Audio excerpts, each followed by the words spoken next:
adoração, nossa razão, segundo Paulo escreve à igreja de Roma, versículo 29, refletirmos a imagem do seu Filho. Nós fomos predestinados para vivermos como Jesus. Portanto, quando eu digo que quero ser um adorador, quando eu digo que quero viver a adoração em toda a sua plenitude, eu não estou dizendo que eu quero aprender a cantar, ou cantar num coro, ou fazer uma boa musicalização, ou atuar em alguma área da arte, na pintura, na poesia, nas artes plásticas, na coreografia, na expressão corporal. Todas essas coisas, elas são boas e têm o seu valor. Mas quando eu digo que quero ser um adorador, eu estou dizendo que eu quero refletir a pessoa de Jesus na minha vida. Ora, o que é mais fácil numa comunidade local, o que é mais fácil numa igreja local? Você ajudar as pessoas a tocarem bem o instrumento, aprenderem a cantar, ou é mais difícil ou fácil levar uma pessoa a se tornar uma seguidora de Jesus, uma vida de obediência, uma vida de coerência? É por isso que, num certo sentido, a igreja protestante, ela perdeu, logo depois do movimento conhecido como Reforma, ela perde o foco da adoração. O Catecismo Menor de Westminster, escrito em 1619, depois de muitos anos de negociação com os conhecidos chamados reformadores, essa coletânea de doutrinas que refletem aquilo que um protestante, que um evangélico, um evangelical, um cristão ou alguém que deseja adorar, a primeira pergunta que nós encontramos nesse catecismo é: para que o homem foi criado?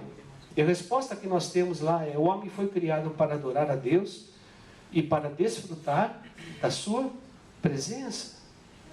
Opa! Então, adorar significa andar com Deus, ter intimidade com Deus, ter amizade com Deus, ter relacionamento com aquele que nos criou a sua imagem e semelhança. E entristece você perceber que a igreja evangélica, a protestante, ela foi perdendo essa visão da adoração quando confundiu adoração com música. E quando confundiu adoração com música, ela vive e continua vivendo a sua maior tragédia, porque adoração é bem mais do que música, adoração é bem mais que cantar. Quando você faz um encontro, um congresso chamado de adoração e culto, os líderes das comunidades locais equivocadamente chamam o pessoal do louvor, entre aspas. O pessoal do louvor está convocado para vir para um congresso de adoração e culto. Mas quem é o pessoal do louvor? Segundo as Escrituras Sagradas, todos aqueles que foram criados à imagem e semelhança de Deus, independente da sua confissão religiosa. Adoração não é só para protestante, adoração não é só para os chamados evangélicos. Adoração, como aprendemos no Salmo de número 95 até o Salmo de número 100, os Salmos universais, é Deus convidando a todos os habitantes da terra, independente da sua realidade geográfica, social, econômica, política e religiosa, a reconhecerem as virtudes daquele que nos criou a sua imagem e semelhança. Portanto, Deus é bem-vindo em todas as áreas da nossa vida. Deus é bem-vindo não só na experiência comunitária e colocarmos aqui as cadeiras direitinho, começarmos na hora as nossas reuniões, as nossas liturgias. Isso não tem necessariamente nada a ver com adoração. Isaías capítulo 1, versículo 10 até o versículo de número 20, diz que nós fomos...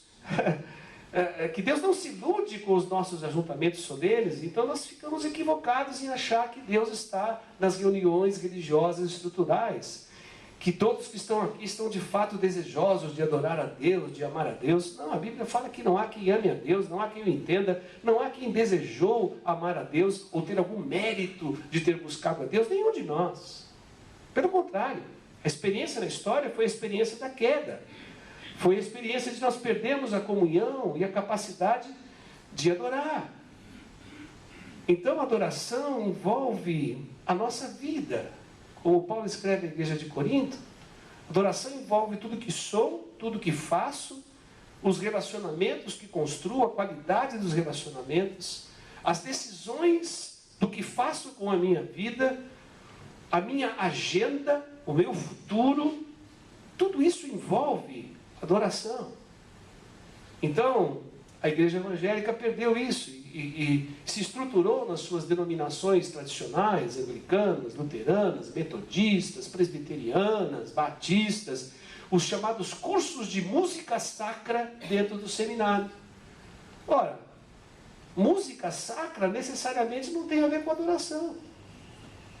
Música sacra é achar que adoração e louvor está focado apenas naqueles que têm aptidões artísticas. E não, isso não é verdade. Então, a dificuldade de recuperarmos essa visão hoje como igreja, por quê? Porque nós estamos vivendo o mercado da música. Nós estamos vivendo o chamado mercado gospel, onde fomos transformados em consumidores, onde somos plateia daquilo que tem sido oferecido nos chamados performance ou shows, e que tem o seu valor. Show significa mostra. Ora, performance também tem o seu valor, mas não vamos confundir performance com adoração necessariamente. Certo pastor foi perguntado quantos adoradores haviam na sua comunidade. Ele respondeu: na minha comunidade existe lá uns 350 membros. Eles fizeram até uma classinha de novos membros, assinaram lá os seus documentos, né? Mas quantos adoradores existem na sua comunidade? Eu não sei. Somente Deus, com o seu Espírito Santo, sonda os nossos corações e mentes e sabe se de fato estamos desejosos de viver para a glória dele e buscar essa vida que vai nos transformando cada vez mais parecidos com Jesus. Na adoração da velha aliança, a lei, os mandamentos, a adoração que pedia o representante cerimonial, religioso, chamado sumo sacerdote, que ia levar a adoração no Santo dos Santos, representando a adoração do povo, era necessário um cordeiro, era necessário derramar sangue continuamente nas celebrações da adoração da velha aliança, do Antigo Testamento, especificamente da nação hebraica. A necessidade da Arca da Aliança para Deus se manifestar. E o homem foi perdendo essa capacidade. Essa adoração baseada na velha aliança, ela perdeu o seu sentido, ela não atingiu o seu objetivo. E com a experiência da queda, nós precisávamos voltar àquela condição inicial de adoradores. E o que Deus faz? Envia o seu Filho Jesus, para que através da presença e da obra histórica de Jesus na cruz do Calvário, nós pudéssemos novamente adorar, nós pudéssemos novamente falar bem dele, louvar o nome dele. E Deuteronômio, eles viviam com esta herança hebraica. Moisés recebeu as leis e precisavam difundir essas leis e as famílias sendo encorajadas a viver essas leis com seus filhos. Deuteronômio capítulo 6, versículo 5, você pode ler aí. Amarás o Senhor teu Deus de todo o teu coração, de toda a tua alma, de todo o teu entendimento, de toda a sua força. Opa, então a adoração envolve o nosso amor. Adoração envolve a nossa decisão de amarmos a Deus em primeiro lugar. E esse é o problema. Nenhum de nós deseja amar a Deus em primeiro lugar. Versículo 14 de Deuteronômio, versículo 15, a advertência é: não sigam os falsos deuses dos povos vizinhos, não criem falsos deuses para vocês. Ora, quem são os falsos deuses dos povos vizinhos? São os mesmos falsos deuses que eu e você construímos. E a comunidade cristã, ou a igreja, ela reflete um grupo de pessoas que são pecadoras. Pessoas que têm a capacidade de o tempo todo construir falsos ídolos. Eu e você temos um potencial dentro de nós, a idolatria. Nós somos pessoas com uma forte tendência a construir falsos deuses. Você é capaz de adorar a sua denominação, adorar o seu ministério, você é capaz de adorar a sua igreja local, você é capaz de adorar os seus cônjuges, a sua esposa se tornar objeto de culto, os seus filhos se tornarem objeto de culto, indevidamente, ocupam o primeiro lugar na nossa vida. A sua profissão, o seu mestrado, o seu doutorado se torna alguma coisa que você vai cultivando, venerando e adorando em primeiro lugar. Dificilmente você abre a sua agenda e fala assim: o que é que essa agenda tem a ver com o rei, com o reino, com a cultura do reino, com os valores do reino, com a prioridade do reino nessa semana? Por quê? Porque se eu não amo a Deus em primeiro lugar, eu vou construindo o tempo todo outros falsos deuses. Olha, uma igreja chamada evangélica protestante, onde pastores, líderes, mestres, evangelistas, pais, mães, não sabem mais o caminho do secreto do quarto. Mateus capítulo 6, versículo 6. Não oram mais. Não tem tempo de comunhão em solitude, numa decisão de estar sozinho, onde você não precisa de som, não precisa de iluminação, não precisa de data show, não precisa de roupas mais eclesiásticas, não precisa fazer aquela cara de crente, santo. Não, porque no secreto do quarto você está absolutamente desnudado diante de Deus. E Deus pode ali quebrantar o seu coração, acolher a sua dor, encorajar você, corrigir a sua vida, fortalecer o seu coração, a sua fé. Quanto tempo você orou essa semana? A gente não consegue nem responder isso. Mas quanto tempo você adorou a banda de adoração da internet, a banda larga? Você ficou 4, 5 horas por dia. Você foi para o Facebook, você foi para o WhatsApp, você foi para o Twitter. Você ficou 6 horas caminhando na internet. Você não conseguiu ficar 5 minutos no secreto do quarto de oração. Você não conseguiu buscar Deus no silêncio, porque o silêncio, ele é profético. O silêncio delata a gente. O silêncio mostra como nós estamos. Nas celebrações hoje dos cultos, é difícil você pedir alguém para ter um tempo de confissão, de silêncio. O silêncio não é bem-vindo. Apesar de ser música. Pausa é música, silêncio também. Não é bem-vindo. Ninguém quer ficar em silêncio. Porque as milhões de vozes que estão dentro de nós pulando, e a gente dizendo que Deus está falando conosco, Deus está falando conosco, e você com a ansiedade, com a preocupação, e um monte de outras vozes dentro de você. Porque a igreja hoje está tão fraca. Seus líderes desconhecem o caminho da oração, de meditação. A palavra de Deus é apenas para o trabalho. Amarás o Senhor teu Deus de todo o teu coração, de toda a tua alma, de toda a tua força. Continue lendo.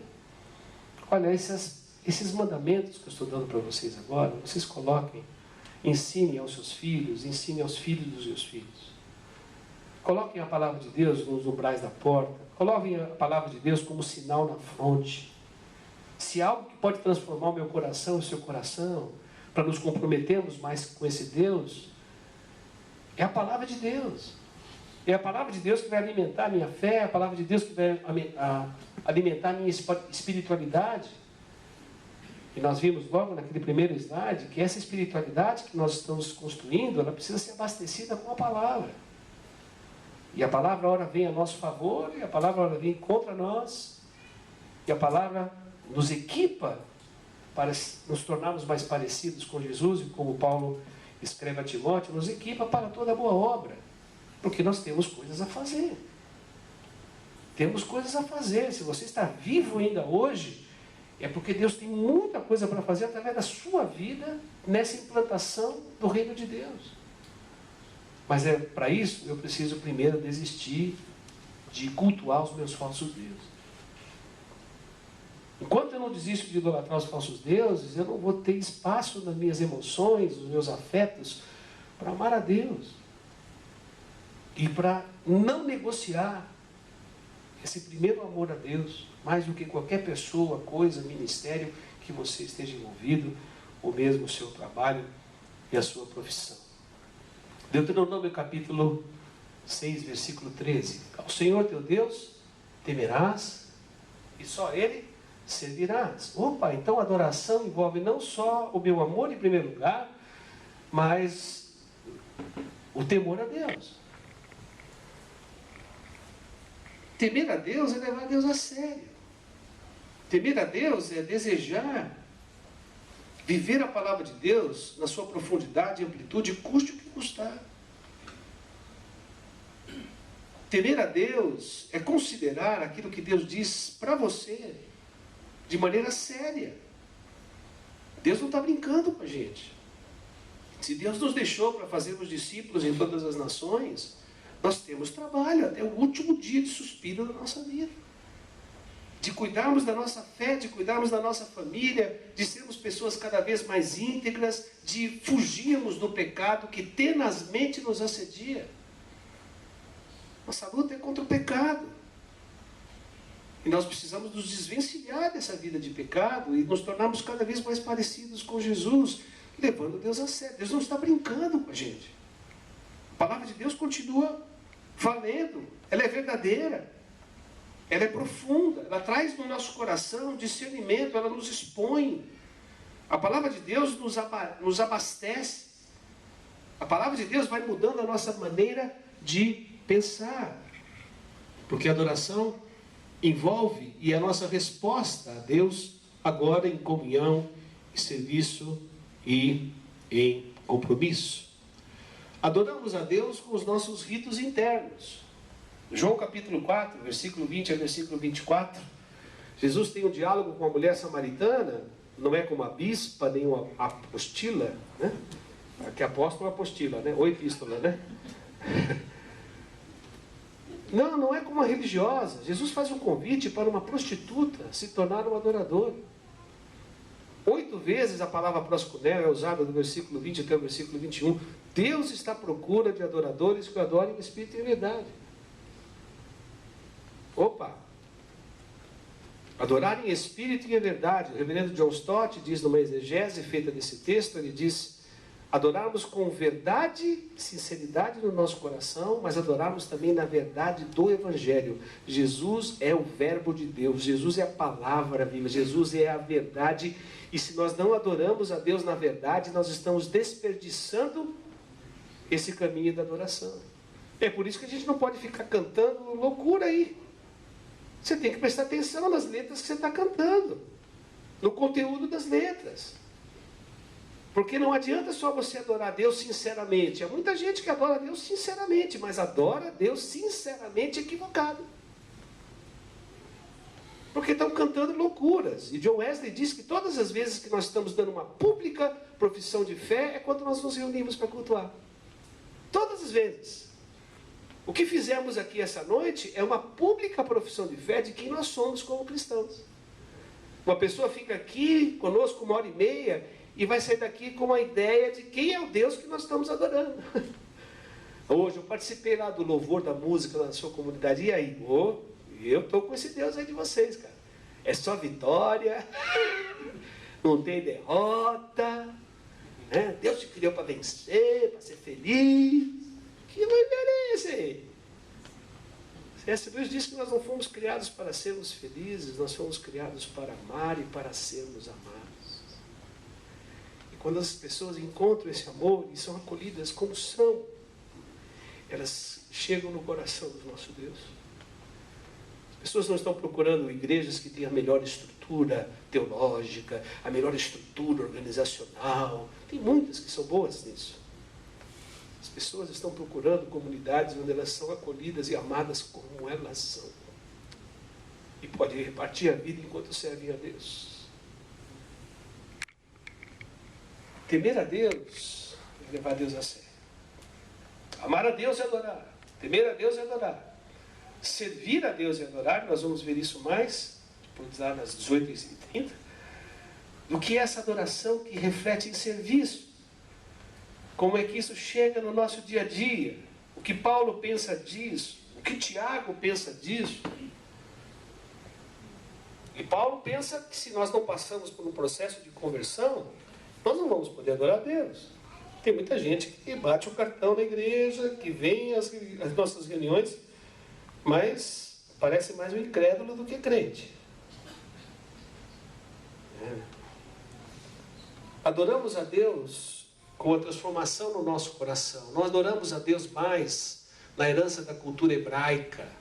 A mulher samaritana achava que a adoração era em Jerusalém, era perto do poço de Jacó, tinha ter umas vestes rituais, como a adoração na velha aliança. Não, Jesus falou nada disso. Você precisa beber a água que eu ofereço para você, para saciar a sua sede existencial e você começar a viver o que você foi criado. E essa é uma transformação fruto de conversão. Por isso que Paulo diz que constante renovação da nossa mente vai permitir que a gente vá conhecendo a palavra de Deus. Se você não passou pela experiência de metanoia, de conversão, você vai ser um bom religioso, mas não vai entender o que Deus quer de você como pessoa, como homem, como mulher, como cristão. Portanto, o rito interno que Deus espera de nós é crer. Se nós não cremos, nós vivemos aquela incredulidade que Paulo escreve falando do Salmo 95 e falando do texto de Deuteronômio capítulo 6. Nós não podemos repetir os mesmos erros dos pais no dia de Massá e Meribá no deserto, quando nossos pais me tentaram. Começaram a brigar com Deus, foram livres da escravidão do Egito, começaram a passar algumas necessidades, começam a brigar com Moisés.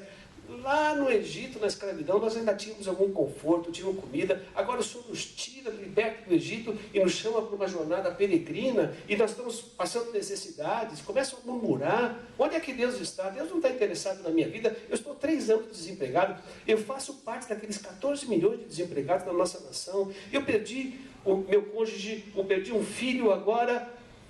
Na experiência de luto que eu estou vivendo, onde é que estava Deus nesse momento? Eu tive uma relação, um casamento desfeito, consequência na vida dos meus filhos. Onde é que estava Deus nesse momento? Deus não está interessado na minha vida. Nós não estamos servindo um Deus irresponsável. Nós servimos um Deus que se revelou plenamente na pessoa de Jesus, que tem compromisso com as suas criaturas, que decidiu nos amar sem mérito algum e quer nos ajudar a termos um relacionamento cada vez mais profundo. Mas os nossos ritos externos são importantíssimos também. Porque se você não passou por uma experiência de conversão, você não vai entender o que nós fazemos depois. Por que a gente se congrega? Por que a gente lê a Bíblia? Por que a gente ora? Por que a gente oferta? Por que a gente prega a palavra? Por que a gente faz boas obras? Por que a gente se envolve com projetos sociais? Estamos envolvidos em ONG? Por que nós fazemos missões? Por que nós estamos enviando pessoas? Por que nós estamos chamando pessoas como vocês, que talvez não vão para uma outra nação, mas vão ser cristãos missionários, onde Deus tem colocado vocês para gerar filhos na fé, para convidarem pessoas a seguirem o mesmo Deus que nós estamos seguindo. Rogo-vos, pois, irmãos, que vocês apresentem os seus corpos em sacrifício vivo, santo, agradável a Deus, que é o seu serviço racional, é o seu culto racional, porque você foi transformado na sua mente, você sabe quem é Deus, você sabe quem você é, você sabe o que Deus espera de você. Você sabe o que precisa ser da sua agenda nesta semana para a glória dele. Deus intervém na história, Jesus traz salvação, resgata o propósito inicial para adorarmos a Deus em comunhão com o Pai. 1 Coríntios capítulo 10, versículo 31. Portanto, quer comais, quer bebais, ou façais qualquer outra coisa, façam tudo para a glória de Deus. Opa, é tudo. É isso aí. Comer pizza hoje com os amigos? É. Meio que? Meia angelical e meia... Não, come a pizza que você gosta. É. Por quê? Porque Deus te deu capacidade para gostar, para apreciar. Deus te criou para apreciar aquilo que Ele fez, que é belo e que Ele achou que era bom. E aí, uma contribuição para aqueles que têm dificuldade de adorar Deus com manifestações de arte. O grande artista criou todas as coisas. Segundo Paulo, Paulo foi inspirado. Eu fui inspirado. Foi inspiração de Deus. Deus se inspirou e criou você. Você é um poema de Deus. E aonde a arte está, Deus está, porque a arte é terreno sagrado, e a arte é terreno do sagrado. Então, se faço tudo para a glória de Deus, não é só estudar, não é só me relacionar, não é só ter minha família, mas eu posso usar a pintura, eu posso usar a expressão corporal, eu posso usar a coreografia, eu posso usar a poesia, eu posso usar as artes plásticas, eu posso usar a música para adorar a Deus, porque a arte é terreno de Deus. Não é terreno do diabo. O diabo vai sair do diabo, o teatro é do diabo, o cinema é do diabo. Para com isso. Deus é o Criador. A nossa teologia começa na criação e não na redenção. Deus criou todas as coisas e viu que era bom. Em todas as culturas você tem manifestações legítimas de arte e de expressão corporal. Eu estou acompanhando uma igreja confessional, que nesse momento de triste do nosso país, triste, de desemprego, de gente negociando tudo lá no poder, de sem referenciais, de gente corrupta, de corrupção em todas as esferas. Aí uma igreja confessional traz uma grande contribuição profética para a nossa nação. Não usem expressão corporal nos cultos públicos. Que coisa impressionante, né?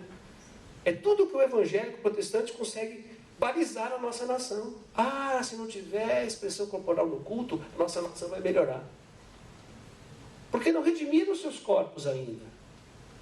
E o Evangelho veio para redimir não só o nosso coração, mas veio redimir tudo aquilo que foi distorcido pelo diabo em todas as culturas.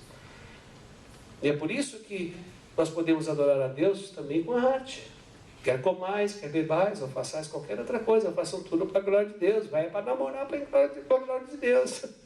É administrar suas finanças para a glória de Deus. É fazer imposto de renda todo ano para a glória de Deus. Piadinha velha. Essa aí, piadinha velha. É prestar e fazer o seu imposto de renda diante do leão de Judá, para o leão que não quer ajudar. Guarda essa aí. Né?